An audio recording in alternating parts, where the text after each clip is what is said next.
A very good afternoon to everybody. Sorry for the delay. Little bit of rushing around last minute.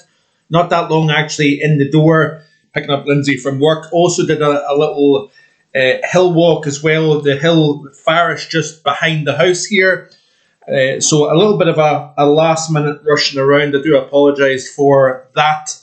How is everybody? A very warm welcome to the 161st edition of the Global Weather Report, live here from Mark Vogan Weather HQ in Evanton, Ross-shire, just to the north of Inverness. Little crumb. Yes, I'm just getting myself back together again after a little bit of, like I say, a little bit of rushing around.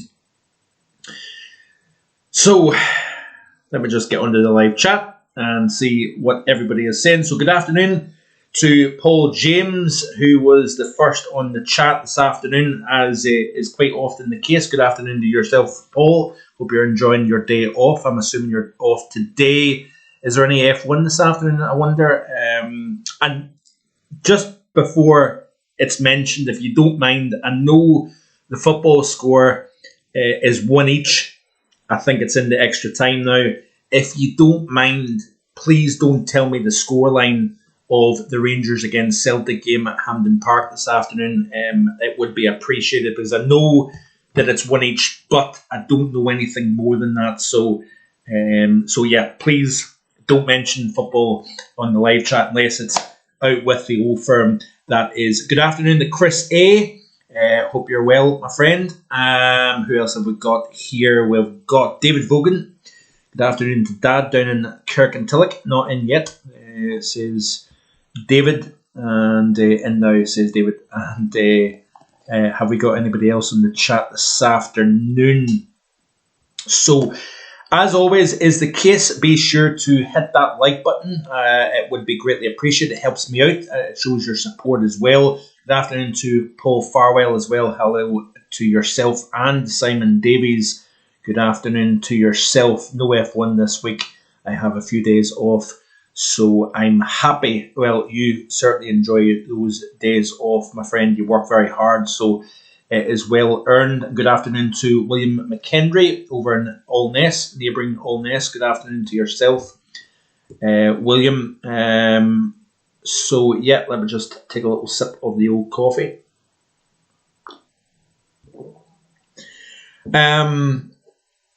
Yeah, I want to actually, without going on to a downer right away and lighten the mood, so to speak, but I want to dedicate this live stream today for my late brother Colin, who passed away 26 years ago to the day. So it's back in the 2nd of November 1999 we lost Colin.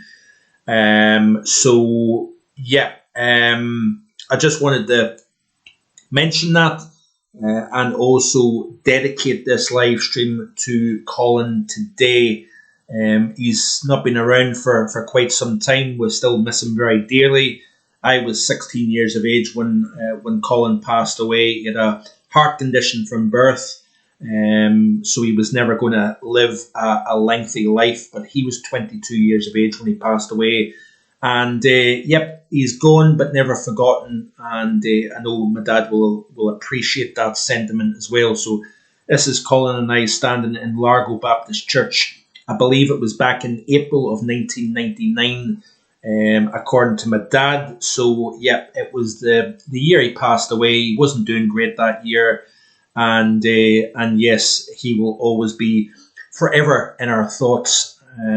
So yeah, is that. Let's move on then, and we'll get the chat going, and we will look at all the extremes that have been taking place over the past 7 days or so, as is always the case here on the Global Weather Report live stream. Also, a little reminder, next weekend, I don't think there will be a live stream. I'm down visiting my dad in Kirkintilloch, and I kind of thought to myself that the hurricane season is winding down. It's going to get busier with the winter season coming up. Obviously, this is now the month of the official Winter 25-26 release of the forecast. So it's going to get busier, and therefore I decided I'm going to take next weekend off in terms of the live stream. That being said, there will be a bonus video next weekend, so there still will be content 7 days a week, including both Saturday and Sunday. Obviously, that's 7 days a week included. So there just simply won't be any live stream next weekend, but there might be a bonus European outlook, or there will be a pre-recorded global weather report, or whatever. So there will be something. There will be something for folks to tune into next weekend, despite not having a live. I thought it's been a pretty busy past few months, it has to be said. And I thought I'm going to kind of give myself just a little bit of breather, spend a little bit of time with Dad, catch up. I think it's every 5 or 6 years, roughly, 5 or 6 weeks, I get down to see my dad. So looking forward to that next weekend and catching up. So what is everybody saying anyway? So we've got Carol, good afternoon to yourself. Good afternoon to Kevin Barber. Did I say good afternoon to Paul Farwell? I'm honestly convinced that I'm starting to lose the plot a wee bit. Don't know if it's just me or not. But we've got William here saying, hi, sorry to hear about your brother. My dad died 31 years ago today, and Catherine's dad died 32 years ago today. How strange is that? That's remarkable, isn't it?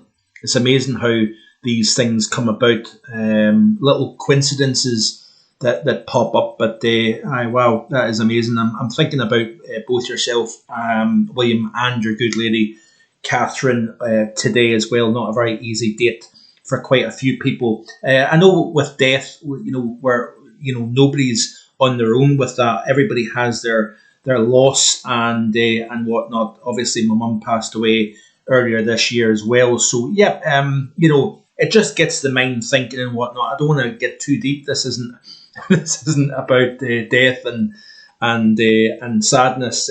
But it's good to, this is the good thing about the live stream as well, isn't it? It's a good way to be able to, communicate out with weather. Weather brings everybody together. If you're interested in weather, it is a good community to build a rapport with people. It gives you a chance to get to know me a little bit more as well, rather than just these uploaded videos where there's no kind of contact back and forth. It's always nice to just get a little bit of chit chat and whatnot. It just adds a little bit more personal, I think, as well. So good, Kevin saying a very good afternoon to you, Mark, and all the weather followers. Also, I have you on the big screen TV. Wow, good luck. Not so good when you're seeing me up close, Kevin. Albeit I'm not on the full screen, but never mind. But yeah, I'm always glad to hear that people are tuning in on their smart TV as well. I always love watching YouTube on TV as well. It just makes everything so much clearer rather than on your phone. But whilst watching the stream, blue skies here in Harwich as I text. Well, certainly it's been a funky old day in terms of sunshine, showers, kind of your classic autumn weather. A little bit of a nip in the air, I suppose. And the temperatures are kind of fluctuating. We actually dropped to 1.6 Celsius this morning, so it was actually a cool-ish morning. And I know there's a bit of warmer air moving up this week, thanks to the presence of the remnants of Hurricane Melissa. We will be looking into that in quite a bit of detail. Coming up, there's some footage that I want to show. We'll talk a little bit about some of the records that Melissa broke. It really was a truly unbelievable storm, no question about that. And it is quite poignant in terms of seeing some of the damage, the destruction, people's lives turned upside down due to this storm.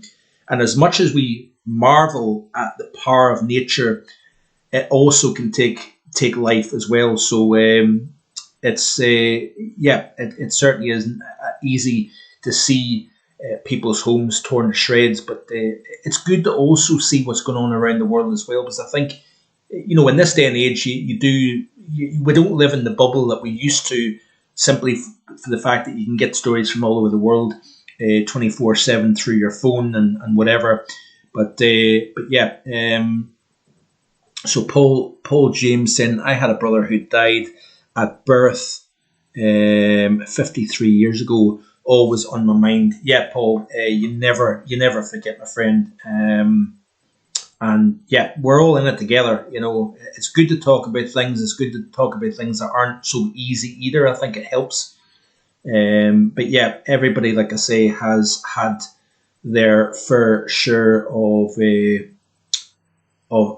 difficulties. October 11th. I couldn't see that, Paul, due to a little icon here. I'm reading the comments off my phone, which isn't always ideal. So from birth on October 11, 53 years ago. Good afternoon to Adam Blunston. Mark, is any cold weather possible? Is that, sorry, Adam, potential this November? Towards the second half of November, Adam, I think we have a chance of seeing increased blocking and the possibility of colder weather coming in. We will try to touch on a couple of things, but check out the video that was released back on Friday, the November Outlook. If you watch that back, I discuss, and you can also check out the forecast that I released on marvelingweather.com, completely free, absolutely available to anybody. You can click on that and read through what was written. So back on Friday, I discussed that in a little bit of detail, but I'll try, if I have time, we'll look a little bit at the prospects going forward. So let me just again tell you what, we'll start off by looking at the temperature anomalies here across the planet. This is to start off the month of November, by the way, and we've had quite a cold start actually across the central and eastern United States. Very warm compared to average western United States and much of Canada, as can be seen here. Some significant anomalies up into the Arctic region in particular. The UK has generally started off average, below average in Northern Ireland, above average in the southeast of England, eastern portions of the UK. Much of Europe warmer than average to start off the month. Much of Australia, away from the west-southwest, has started off warmer than average as well. We've got a mixture over Asia. We've got some significantly colder than average anomalies up into the northeast of China, southeast Russia, northeast Russia, but we've also got a warm area incorporating central Russia into Kazakhstan and Mongolia as well here, and we've got a mixture over Africa, particularly colder than average towards the equatorial belt, warmer than average across Scandinavia, as you can see here. South America largely above average across Brazil, but we do have pockets of cooler than average. Looking at the month of October then, and this is how the month panned out. Very cold compared to average, particularly so over Mongolia, if you notice here. We've also been knocking the door of -40 in parts of Russia over the past week or so. It was a below average month actually across Central Europe, warmer than average across much of Scandinavia. The Met Office stats for the month of October will proper come out tomorrow. I'll discuss that in the European Outlook. Good afternoon to Darth Vader. I believe you're in Sweden, so good afternoon to yourself. It is good to see you on today's live stream.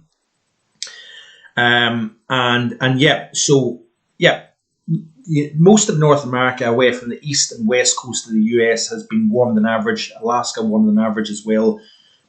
Much of Australia, it's been a very warm October actually down in Australia. South and eastern China, warmer than average. Much of India has actually been leaning towards colder than average. Southeastern portions of Asia has been warmer than average, as you can see here. So that is that. I'll actually just click off this for now.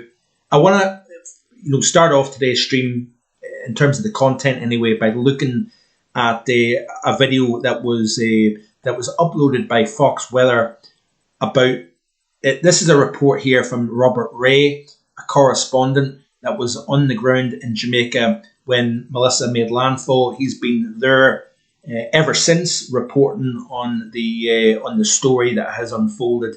Very sad situation, but this is quite a poignant video, it has to be said. Hopefully there's not too much echo. Hopefully it's loud enough for people to hear. Check this out here. Down the mountains.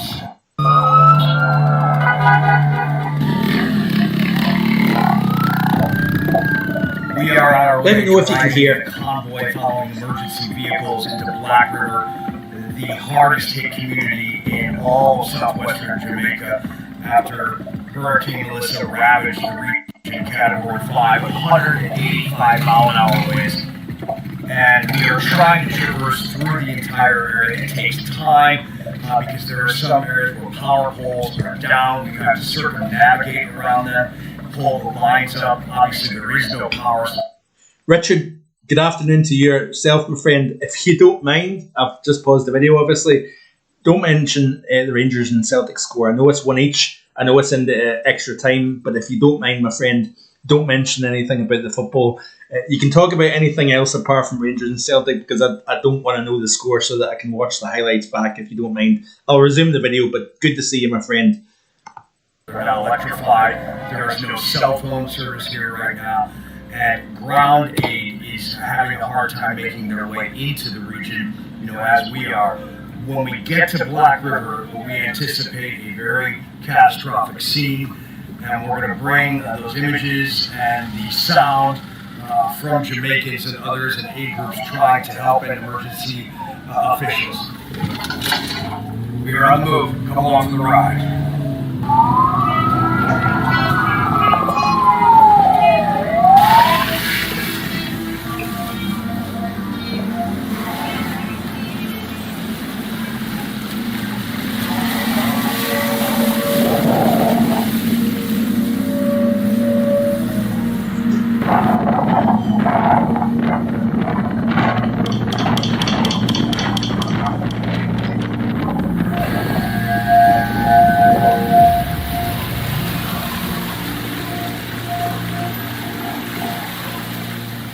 We're having to traverse through a tremendous amount of water on these roadways, all around power poles that are fallen, destroyed. I mean, literally everywhere you look, a structure has damage. Whether the roof is gone or trees down. The mountains are... Just pay attention to the seams here because the amount of... This is like what you would see from a high-end EF5 tornado. The winds essentially were as strong as an EF5 tornado, but look at the damage, look at the amount of damage that has been done to this region, Black River. This was the ground zero of Melissa's landfall in Jamaica. There is no vegetation in these mountains. It looks like EF5 tornado damage. Like I was saying. The trees are just bent. Remarkable scene. In fact, hand me the camera, Jared. I'm just going to try to capture that right now. I'll show you those trees. And look at those palms right there. Emergency officials trying to make their way through all of these cars jammed up, and it's not easy for anyone.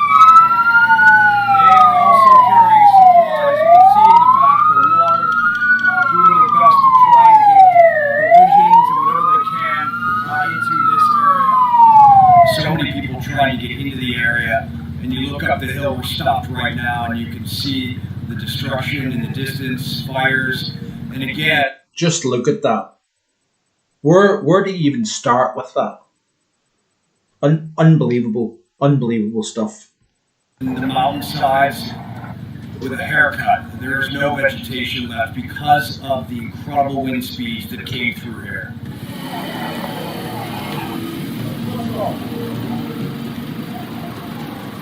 Right now, police are trying to clear the road and get people to understand that they need to get in here to get supplies and aid and continue their search and rescue. And so this is a very chaotic scene at the moment, making our way crossing, trying to get into Black River. As you can see, they're trying to guide us right now to help us get into this area. Thank you. I appreciate it. Thank you. And now we're in the clear, at least for the moment, and following our security detail. Right. Yes. Copy. What's that? Yes. They are moving this emergency vehicle. I'm not sure what is in there. I'm assuming supplies. But yeah, they've asked us to hold tight right now as they continue to try to make their move into the zone.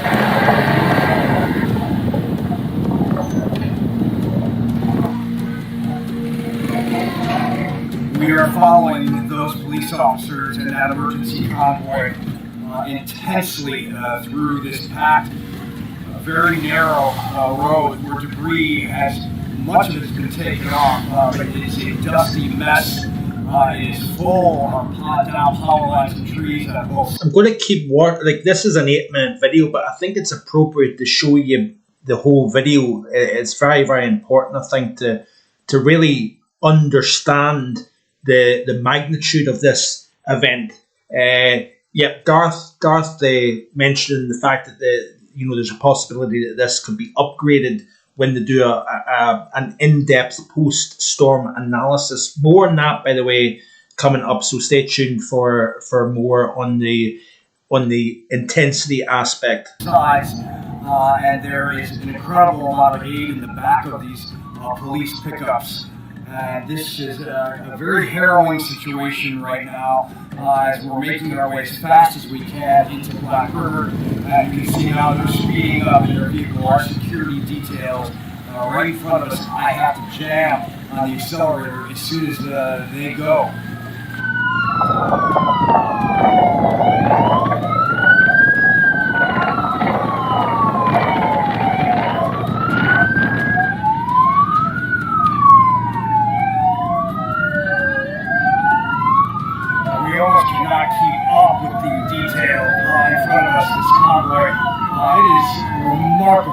What we're having to maneuver through right now on these winding roads, and you can see that black vehicle again is the security detail that we've been with for the past week, and our photographer is in that car.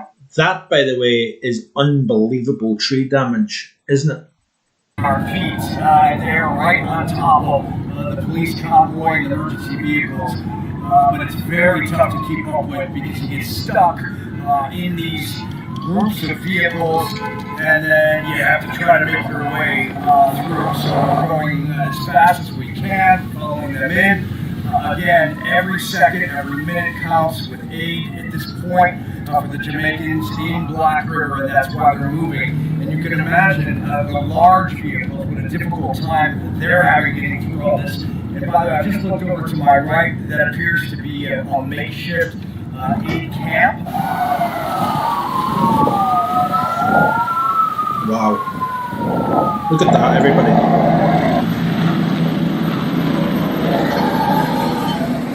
So we are in Black River right now at the edges, about to move in to the area, and you saw we had to go through more standing water, maneuver over power lines. At one point, all we were driving over was power lines that had moved the power poles off to the side of the road.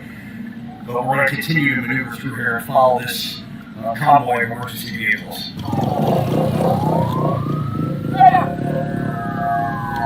Hey, you go. We're with Fox. Yeah, Fox Weather. Fox News, Fox Weather. Yes, sir. Thank you. Appreciate it. So nobody. That's our security. Yep. We're following them right now. Thank you. We are negotiating our way through here to try and show the worst destruction. As you can see, police and officials very, very kind, working with us as we do this. I've been looking for you all the time. All right, sir. Superintendent in charge of the parish, not the man that has been on the ground. No, we're clear this area now. It's a disaster zone. You don't need to be inside here. And how personally are you doing? I've never experienced anything like this. It was really a difficult experience.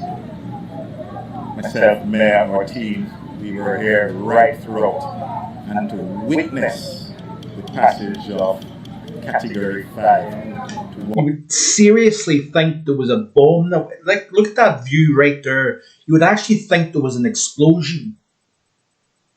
Winds in excess of 200 miles per hour. That is over double what Storm Amy produced. Imagine that. Double that intensity, that power, that force. And, unbelievable stuff. And it's the images that are now coming through. Remember, a lot of the island is still without power. A lot of the island doesn't have internet coming through yet. It'll be interesting to see ground observations. Remember, up in those mountains as well, there's stronger winds at elevation, and this system moved into mountains that were 2,500 feet in elevation. We'll talk about the drop zone that measured a 252 mile per hour wind gust in the lowest 1,000 feet of the atmosphere. This potentially has been the most severe landfalling hurricane in history. I'll continue to watch the video though. Watch the roads, the vehicles just moving along like a river, and to see some of my own officers melting in tears as they go through this.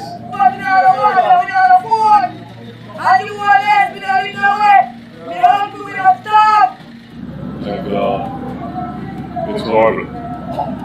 It has been a very difficult period, and one I would not wish to relive.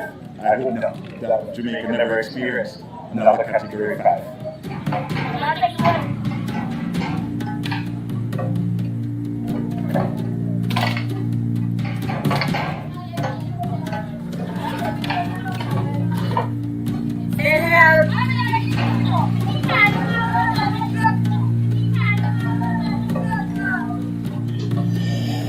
So, wow, quite honestly, I haven't watched that whole video, and I'm even gobsmacked by just how wiped out that is. It's essentially concrete that is lying, and the whole interior of these buildings have been completely gutted. Incredible stuff. Incredible stuff. Nature, yes, fascinating, but at the same time is truly devastating as well. So I want to show you this here. This is from Michael Ferragamo. Now, I mentioned this briefly in the Tropical Outlook yesterday. Be sure to also check that out if you're interested in the tropics. I do cover the hurricane season. Obviously, it is beginning to wind down, but this is some of the facts that have initially came out of that they know about right away, essentially. But there is going to be more records that perhaps are unknown at this minute in time, but the post-analysis will probably unveil stronger winds and even, believe it or not, 185 miles per hour. I also want to show you the footage from the cockpit of the Hurricane Hunter aircraft that flew through the eye of the system, and through that eye wall were the strongest winds. Remember, this system actually wasn't, when it made landfall in Jamaica's southwestern portion of the country, the actual hurricane force winds only were about 30 miles out, so it was a fairly small area. Kingston, thankfully, was largely spared the worst of it. We did have storm surge that moved in here, but the worst of it was very much in the western side. It was known as the breadbasket, or is known as the breadbasket of Jamaica. Very high agricultural area. This is where Jamaica is going to really feel the pain from this, is a lot of their industry when it comes to agriculture has probably been completely destroyed. You only have to look at the forests. They've been defoliated, so all the vegetation has been stripped bare. It really does take, in excess of 190 plus mile per hour winds. We've seen it, unfortunately, in recent years. We've seen it in Puerto Rico a few years ago as well, with a Category 5 hurricane as well. These systems do happen in this part of the world, but this is up there with the very strongest storms on the planet. Now, the West Pacific, bigger ocean, higher heat content across a broader area, they tend to produce bigger storms than what the Atlantic does, but this is right up there. So check this out here from Michael Ferragamo. Here's a running list of Hurricane Melissa's records and feats so far. Remember that, so far. And I will continue to update on this latest first storm in the season in the Caribbean since 1997. So this is the first system of the season in the Caribbean, and you have to go back to 1997 for the last time that occurred at the end of October. Rapidly intensified from 60 knots to 120 knots within 18 hours. That is on par with Hurricane Lee in 2023. It's the 45th Category 5 hurricane on record in the Atlantic Basin. This was the third Category 5 of the season. That ties 2005 to the most in one season. So 3 Category 5 hurricanes in the Atlantic Basin in 2025. So obviously these facts will adjust probably slightly over the coming months, but one of only 4. So Melissa was one of only 4 Atlantic hurricanes to attain 185 plus mile per hour winds alongside Alan. So this isn't landfall. This is just, generally it could be a lot of these systems like Wilma, albeit it had a massive impact on the Yucatan and also South Florida, let's remember, as well as Cuba, I think. But remember that these systems typically peak out over the open water. This system reached its perfection state, if that is the right term. It reached its peak right at landfall. So it was a true worst case scenario for Jamaica. Suppose what could have made it even slightly worse would be if the system made landfall closer to Kingston on the eastern side of the island. But so this is the tide is the fourth, not a tie, but one of only 4 Atlantic hurricanes to attain 185 mile per hour sustained winds, alongside Alan of 1980, Dorian 2019, Wilma 05, Gilbert in 1988, which actually crossed over Jamaica, and the Labor Day hurricane of 1935. Looks as if this is a tie with the Labor Day hurricane in terms of the most powerful landfall in Atlantic history. But the chances are that this may beat the Labor Day hurricane of 1935 in terms of landfall. It is the third most intense Atlantic hurricane on record, so that's pretty impressive. At 892 millibars. So we regard areas of low pressure deep when they're in the 930s, 940s, 950s in millibars when they impact the UK. And look at the damage that some of these storms have produced even in our part of the world. Look at 1987 storm, for example, and other deep areas of low pressure. Imagine the pressure dropping below 900 millibars. I believe you have to go somewhere in the region of 36,000 feet up for that pressure to be normal at sea level. If you have that pressure of 892 millibars at sea level, that is unbelievable, isn't it? So that pressure ties only with the Labor Day hurricane 1935 and only behind Wilma of 05 and Gilbert of 1988. Wilma was the deepest low within a hurricane in Atlantic history back in 2005. So this is what's quite important here, that this is a little bit more technical, but the highest ADT on record. So advanced Dvorak technique measured, I believe it was 8.6 on the Dvorak technique scale. That is the highest number ever measured with that technique. So essentially, it's saying that wind speeds were sustained at around 215 miles per hour at landfall.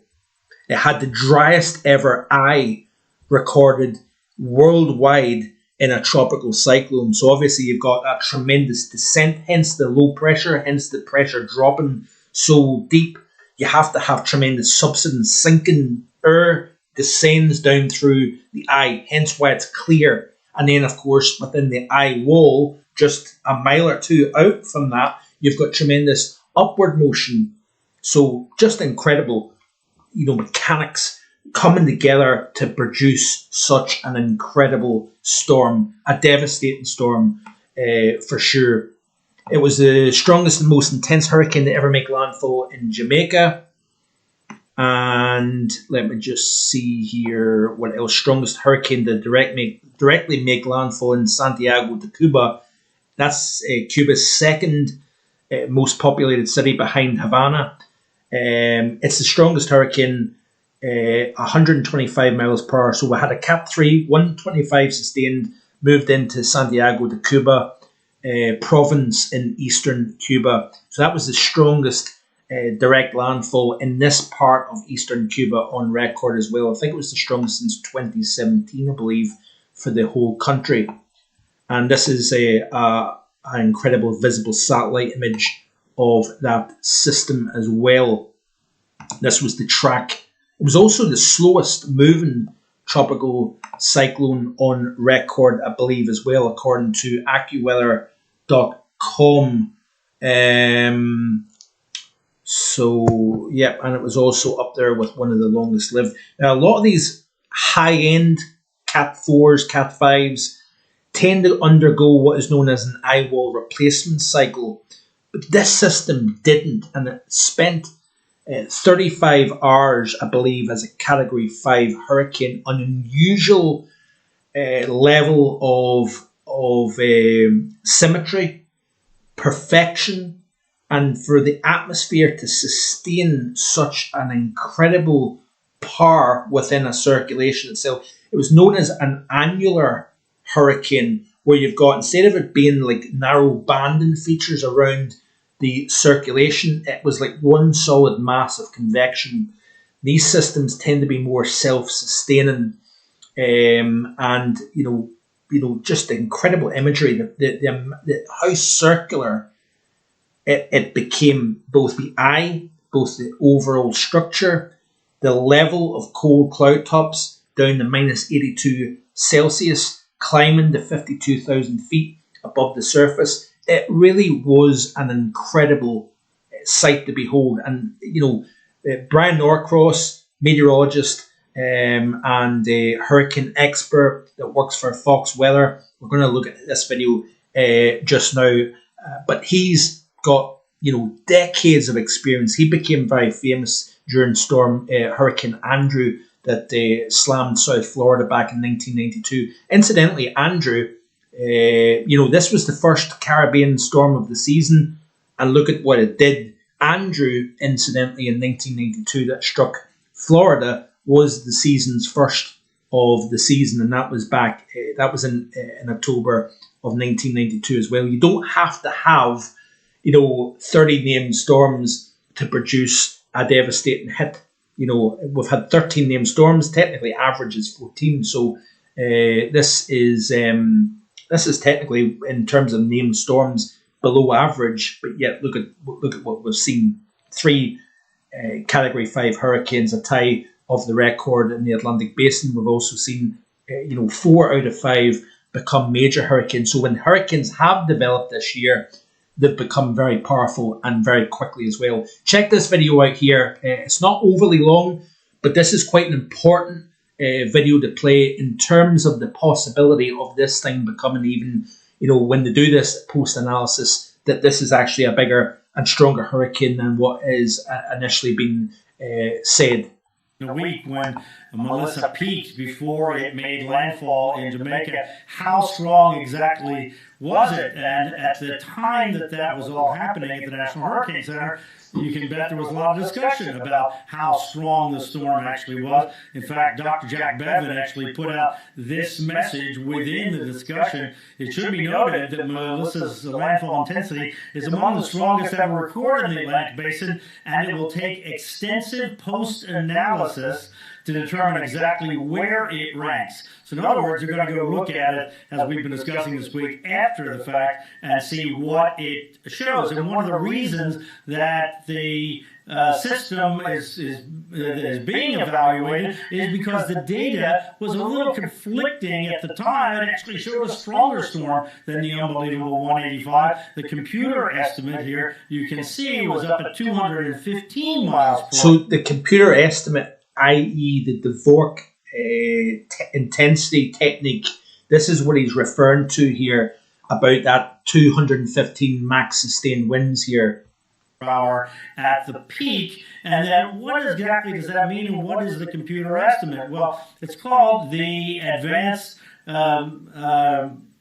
Dvorak technique. The name Dvorak left my brain for just one moment there. The advanced Dvorak, Vern Dvorak was the guy that figured out how to look from a satellite and look at and estimate the wind speed. And so it only uses satellite data, more than one satellite sometimes. It works around the world because we have satellite data around the world. It finds the center. Sometimes you can't even see it, but it analyzes and finds the center, finds the rain bands, measures the temperatures of the eye and the surrounding temperatures, and then kind of pattern matches and says, all right, this is how intense that storm is, and came out at 215. And then a dropson, which is an instrument package out of one of the NOAA planes, actually measured as the system was approaching Jamaica, 198 miles per hour at the surface, and 252 not too far above. So, what does all that mean, and what happened? So that 252, by the way, is the strongest wind within the lowest 1,000 feet of the atmosphere ever recorded on the planet, which is amazing. And look at that there, that max surface wind of 198 miles per hour. So you're literally right on the nose of 200 sustained. This thing, I think, is likely to be upgraded further with this post-analysis here. Sorry, I'll continue with the video. With it. Well, let's bring in Dr. Michael Brennan. So anyway, that is that. The director of the National Hurricane Center comes on. Will not play that, but yeah, if you're interested in that, check out that video on YouTube. Certainly, very, very fascinating things going on. I need to move on then because obviously time is ticking. I want to show you this. This is the hurricane hunters that flew through the storm, crisscrossed. They had to actually find a safe exit because the conditions were so extreme. These guys aren't. It's not just for braveness and this is life-saving stuff. These guys are risking their lives to fly through these storms, to find out the intricate details of temperature, dew point, humidity, wind, and then that gets relayed back to the National Hurricane Center in Miami. That gets then that information that they send from the plane, from the dropson that gets released down through the storm into the ocean. That information then gets relayed to the National Hurricane Center. They feed it into the computer models. That gives higher accuracy in terms of the forecast projection. So that is the point in this, in terms of why they fly through the storm. Watch this video here. Amazing.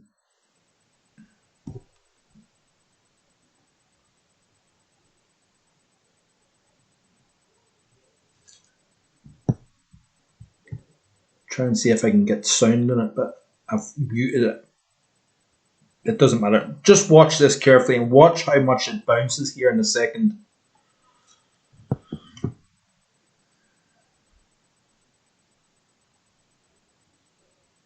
Hope you're enjoying the video. If you are, be sure to hit that like button. More importantly though, if you haven't already done so, hit that subscribe button. It would be much appreciated. Look at that there. Watch this.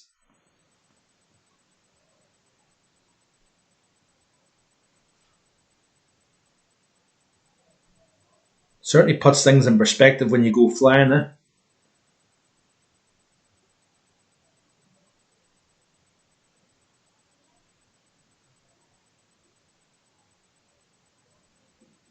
Wow. Now, had they not been strapped in, I can guarantee you they would have hit the controls above their heads with that amount of force. Believe that they were dropping and rising upwards of 700 feet within the space of a minute. So you think of the amount of force that has been put on your body as well. And these missions, a lot of these missions are actually like 12 hours at a time. So yeah, it's certainly, you have to take your hat off to these people for going through it. And look at that there. This is them inside the eye of Category 5 Melissa. Remember, this is at the peak. And the dropson, highest winds ever measured with dropsons, 198, surface sustained wind 252 miles per hour, gusts. So incredible stuff. So that is that. Yep. Let's move on then. Hope you're enjoying what you're seeing here on today's live stream. It's all about Melissa, but we do have other things to look at as well. So, and this is a graphic showing the most intense landfall in Atlantic hurricanes in the last 174 years. Again, from Michael Ferragamo, based in the US. So this puts Melissa in elite territory. Yeah, incredible stuff. Pretty cool graphic, actually. I like that. I'll maybe try and add that into an article. I'm going to try and provide an article on marthagunweather.com all about Melissa. Check this out here. This is from space. This is a high resolution image looking from space down through the eye, and you can actually see the Caribbean Sea below with the sun shining on it. And also we had a wave number 5 pattern in terms of mesovortices. And that's what happens when you get these exceptionally intense hurricanes. You get these little vortices that spin around the eye itself. Absolutely astonishing to look at on visible satellite imagery here. Let me just see if I can play this real quick from Jesse Farrell of AccuWeather, based in the United States. Just bear with me a little second here, everybody, and I'll try and pull this up real quick. And I'll show you this.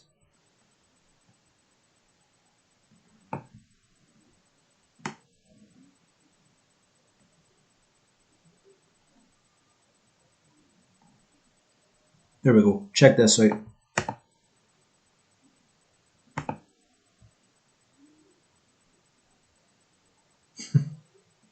Look at the vortices inside the eye spinning around. Isn't that amazing? But it's obviously what it's doing underneath on land. That is the thing that is very, very sad. But if you check me out on Twitter, there is plenty of other things that I have shared with regards to that. And the good news is, this is on the homepage of NHC at the moment. No tropical cyclone expected over the next 7 days. So, like I said, do check out the tropical outlook that was released last night if you're wanting to know a little bit more. It looks as if there's no immediate threat over the next 7 days, at least anyway. Is that the hurricane season done for this year? That is going to be the question. So, yep. Hopefully that is the case. So let me just see here.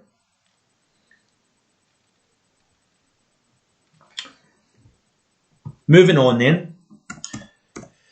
And New York City was under essentially a cloudburst over the past couple of days. And these were the scenes coming out of Brooklyn and Long Island. Check this out. In Central Park, the day totaled to 1 inch and 83. New Yorkers waded through knee-deep water trying to get around Thursday afternoon. The late October storm dumped heavy rain as winds gusted between 40 and 50 miles per hour. In Central Park, the day totaled to 1 inch and 83 hundredths of rain, setting a daily rainfall record for the day. With rainfall rates of more than 1 inch an hour, water quickly overwhelmed streets and flooded subways. At least 2 people died in flooded basements. Adding to the problem was clogged storm drains from recently fallen leaves. Luckily, New York's AccuWeather forecast stays dry through the weekend. So yeah, that was literally just a day or so ago in New York City. Significant flooding due to heavy rainfall and strong winds. So let me just have a look. I wanted to also show you this here. This was interesting. And this was back. This is again to do with flash flooding, but in the other side of the world. This is in Vietnam, affected both by a tropical depression and the monsoon. Hughes Bach Ma in Vietnam experienced extreme rainfall from the 27th into the 20th of October. So at the end of the month, with 994.2 millimetres fallen within 8 hours. 8 hours. There was 900, nearly 1,000 millimetres of rain fell within an 8-hour period, and within 24 hours there was 1,739 millimetres fell. This is the second highest 24-hour rainfall on record in Asia, so only surpassed by Alishan in Taiwan back in 1996, where we had, within a 24-hour period, 1,748.5 millimetres of rainfall. So an incredible amount of rain fell in Hughes Bachma, I think that's how you pronounce it, in Vietnam, which is actually a mountainous area. So you obviously have the orographic lift enhances the rainfall even more so than you've got in your surrounding area. But I wanted to share that with you because that is quite fascinating here. So, the second highest 24-hour rainfall in the entire continent of Asia occurred back at the end of October. And there's actually an interesting article here that shows how Hugh Mountain acts as a rain funnel to become the world's wettest of places. So there was as much as, try and get rid of that advert on the left-hand side, without reading the entire article, but heavy rains recently battered the central region of Vietnam, Ha Tin and Quang Tri. Don't know if that's the right pronunciation or not. Getting as much as 200 to 450 millimetres. Hughes City getting between 450 and 900 millimetres, and Da Nang getting 300 to 600 millimetres of rain. So obviously this is a tropical location, home to wet weather anyway, but this even is extreme. Bachma recorded 3,393 millimetres as rain fell non-stop from the evening of the 25th to the 29th. So between the 25th and the 29th of October, we had nearly 3,500 millimetres of rain fell in this area, and that included the 1,739 millimetres in a 24-hour period, second highest recorded anywhere in the world according to this article here, just behind, but yet this is a slight contradiction, just behind the 1,825 millimetres measured at French weather station in the Indian Ocean. That was at La Réunion Island in the west portion of the Indian Ocean, and yet that La Réunion really has some astonishing rainfall records from a global perspective. But I just wanted to show you that here. There's an interesting. There's basically the location here where that rainfall record was set in the mountains of Vietnam. Looks like a rather beautiful part of the world, it has to be said. And then you've got this kind of funnel effect that took place as well. So, I'm not going to bother going too much into that, but I wanted to share that with you anyway. Globally at the moment, nothing in the Atlantic, nothing in the Indian Ocean, albeit there has been quite a lot of activity in recent times. We've got the tropical storm Kalamagai, and it looks as if this is going to become a major storm to affect parts of the northern Philippines, perhaps Taiwan, perhaps the east coast of China. Throughout the upcoming week, I will be sharing plenty of information on that situation if it unfolds and becomes a major impact. Philippines is home to some of the most biggest amounts of landfall systems globally. In terms of cold, then, we are looking at temperatures down as low as minus 26.7 in northern portions of China. This is Mohi, which is right on the Russian border, right next to Siberia. So we're starting to see the temperatures coming down. These are the global temperatures currently. And you can see here much of Russia, as you would expect in early November, below freezing. We're now into the overnight period now, especially across eastern portions of Russia. And we're knocking on the door of the first minus 40 Celsius of 2025 in the 26 season. So you zooming in here, yep, we're right on that minus 39 Celsius, minus 40 Celsius. Wouldn't be surprised by tomorrow morning we see the coldest temperatures of the autumn so far out with. We had it the first minus 50 on the Greenland Plateau back a few days ago as well. And then we're starting to see temperatures coming down across parts of northern North America, but we're still running well above average in terms of temperatures here. Let's not forget, in Reykjavik, Iceland, we did see an historic snow event at the end of October. Let me just see here. I'll pull this up. Reykjavik.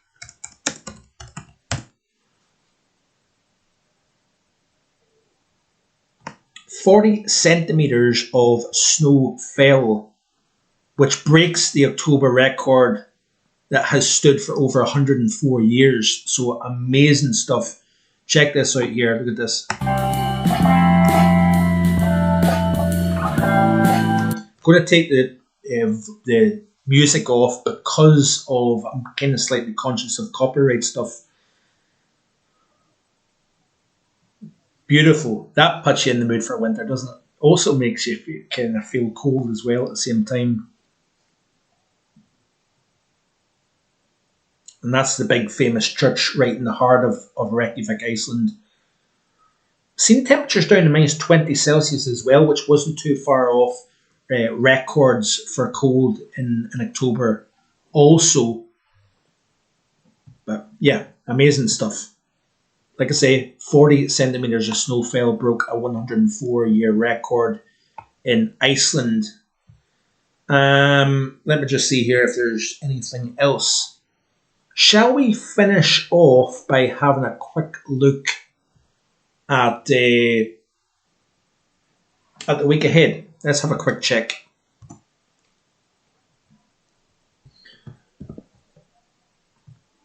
So this is off we'll look at the GFS. Obviously, there's going to be a lot more detail on this coming up in the European outlooks, which start off tomorrow again. And we've obviously got one system after another. This, by the way, is the remnants of Melissa. You can see here, while the system re-deepens after its post-tropical transition.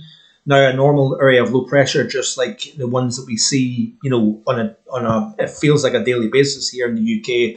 But this system is no longer tropical, and we're not going to get hit by a hurricane by any stretch. But there is plenty of active weather moving in. So this is tomorrow morning, 961 millibar area of low pressure.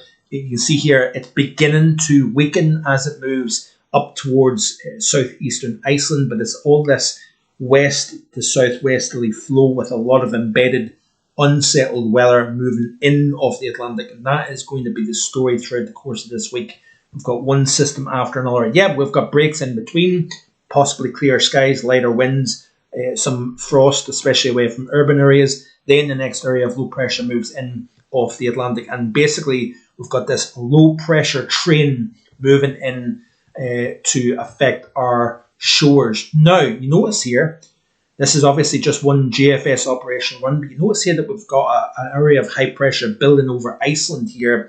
Forces areas of low pressure south, but notice the orientation of the isobars here. Notice the position of the highs versus the lows. Big area of low pressure here, creating very unsettled weather across Iberia, France, even in the UK. But let's put on the 850 temperatures here. So this is as of Wednesday the 12th. So near the middle of the month. Still a long way off, but it's interesting nonetheless what the models are hinting at least. Look at this here, some fairly cold air that is trying to then dig in as that low sinks south. We've got another area of low pressure just to the east of the British Isles. Cold air, low pressure, possibly snow, not necessarily the low levels, but nevertheless interesting to see some of this now starting to show up in the models here. So yeah, play through this loop. You can see here, milder air getting drawn in, associated with the remnants of Melissa. Could see some very warmer, in fact, actually getting wafted north here towards the middle portions of the week. So yeah, it'd be interesting to see some possible local records in terms of overnight temperatures for the time of the year. We'll be keeping an eye on that. But yeah, interesting to see that evolution. There is hints of higher latitude blocking reforming over the Arctic region, over the North Atlantic, Greenland. That is going to allow colder air to come into perhaps North America, but also perhaps Europe. And the GFS operational one is showing that quite nicely. So, yeah, much more to come in the European outlooks that will be released around about 5 p.m. each weeknight coming up. So I hope you can, hit that notify me bell on the videos so you get the uploads as they get released onto the YouTube channel. Very, very, very quickly here, I just wanted to share with you some extremes in terms of temperature in recent days around the planet. Still some incredible warmth, even though it's now into the early portions of November across parts of the Middle East. We're still seeing minimum temperatures in places such as Iran down to 31.2 Celsius. Unbelievable minimum temperatures. These are stats coming out from extreme temperatures around the world. Fantastic source of information.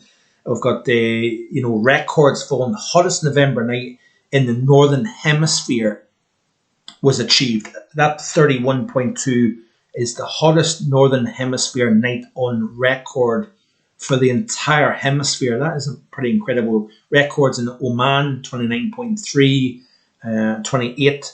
So pretty amazing stuff, actually, when you think about it. We've had ongoing heat and record heat at that across parts of Southeast Asia. Singapore, minimum temperature, November, hottest nights on record for Singapore, Malaysia, into Thailand as well. Temperatures in the mid to high 20s for overnight. Remember, this is the winter now starting to set in, even within the tropics. That is anyway. So impressive stuff. Seen some impressive heat across parts of the North American continent. Down into Mauritania, we've still seen temperatures 42 Celsius, for example, in Africa, 39 in Algeria. Temperatures in the Balkans of Europe, upwards of 25 Celsius with minimums of 19 and possibly 34 Celsius in parts of Turkey this upcoming week, which is pretty amazing for this stage in the year. We've also seen exceptional high dew points, 31 Celsius dew points in Myanmar.